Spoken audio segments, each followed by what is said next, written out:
ये बेटियां पिता को बहुत प्यारी होती है। नंगे पैर भागता है जब तक बेटी की शादी नहीं हो जाती। जयमाला पड़ती है, लोग कहते हैं कि आशीर्वाद दे दो। सभी लोग सजे वजे नजर आएंगे, लेकिन एक पिता ऐसा होगा जो फटे पुराने कपड़े पहन के घूमता होगा, पैर में चप्पल भी नहीं होगी।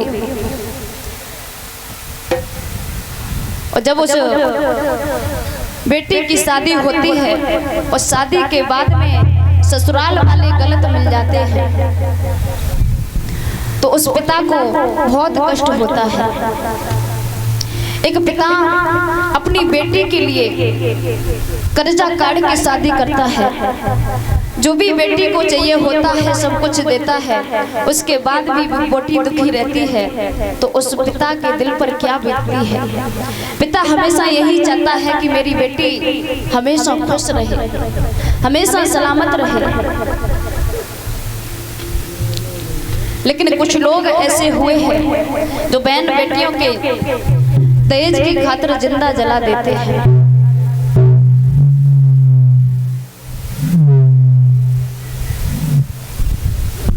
जिंदा जला देते हैं उन बेटियों को केवल दहेज के पीछे। अरे उन लोगों से कहना है कि आपको दहेज चाहिए तो खुद खरीद के रख लो, दूसरों के पैसा से पैसे वाले नहीं हो गए। एक पिता अपने कलेजे का टुकड़ा तुम्हें दे देता है। सबसे बड़ा गहना तो एक पिता के लिए उसकी बेटी होती है, जो आपको सौंप देता है और फिर भी आप लोग उससे दहेज मांगते हो। सभी लोगों से कहना है जो लोग दहेज मांगते हैं एक पिता से, कभी भी दहेज मत मांगो, क्योंकि यदि आप दहेज लोगे तो घर में आएगी बहू रानी, और बहू रानी जब दहेज लेकर के आएगी तो सेवा करेंगी नहीं, उल्टी सेवा करनी पड़ेगी। सेवा नहीं की, कुछ बोल दिया तो कहेंगे इतना सारा दहेज लेकर के आई है।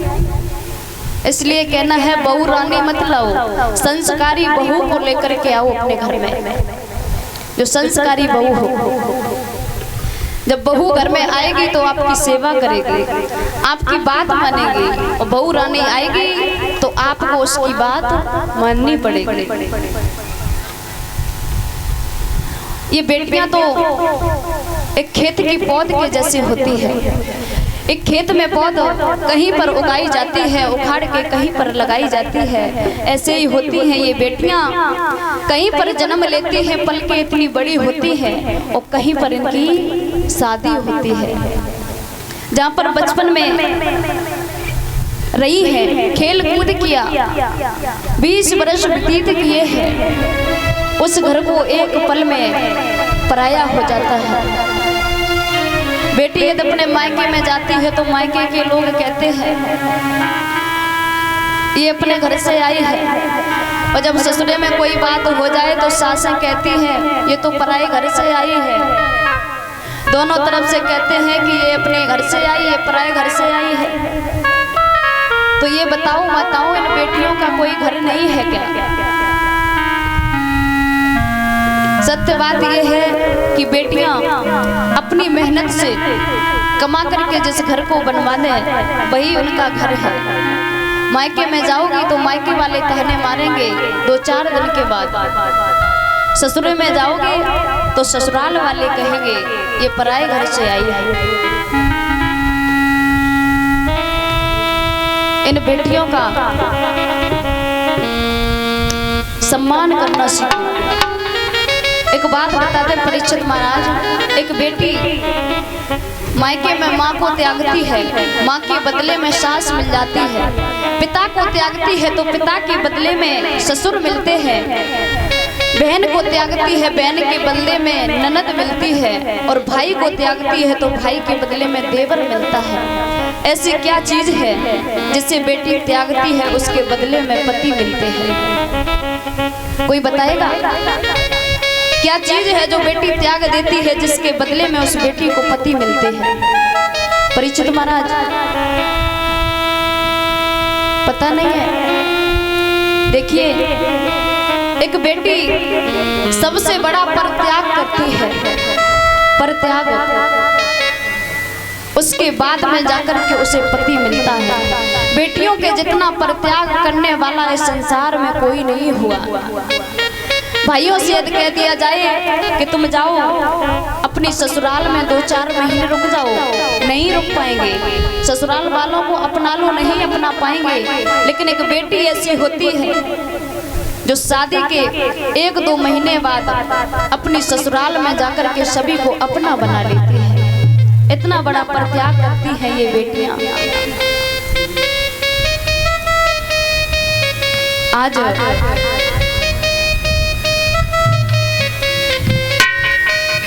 देवकी की विदाई हो रही है। देवकी अपने पिता देवक के गले में कलगी डाल के बोली, जवाब दिया, पिताजी आज से ये आंगन, ये घर पराया हो चुका है। आज मुझे परदेश भेज रहे हो।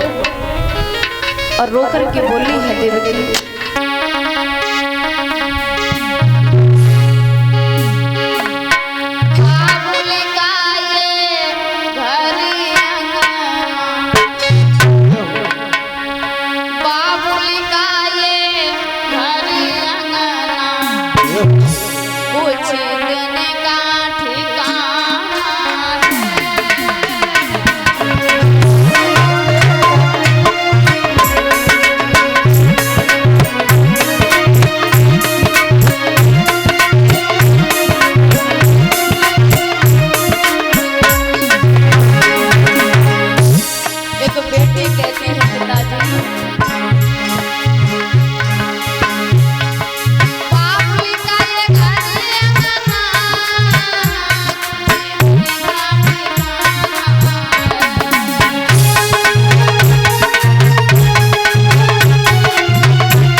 बाद में आपके आंगन को छोड़कर मुझे अपने पिया के घर जाना है। और एक भाई से कहती है, बेटी भैया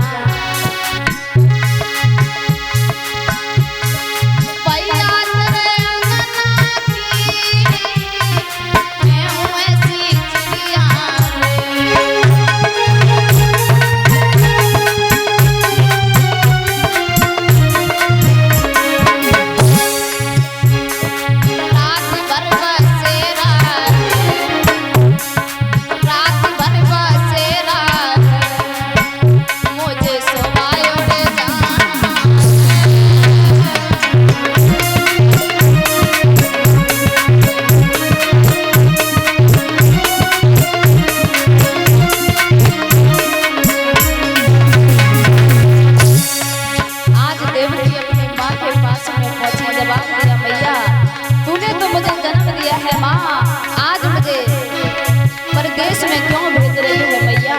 और बोली है देवकी, मैया तेरे यहाँ चलेगी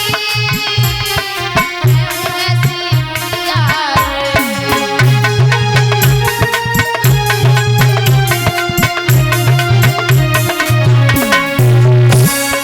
तूने मुझे जन्म दिया, मैया तूने मुझे जन्म दिया, तेरा घर क्यों बेगाना है।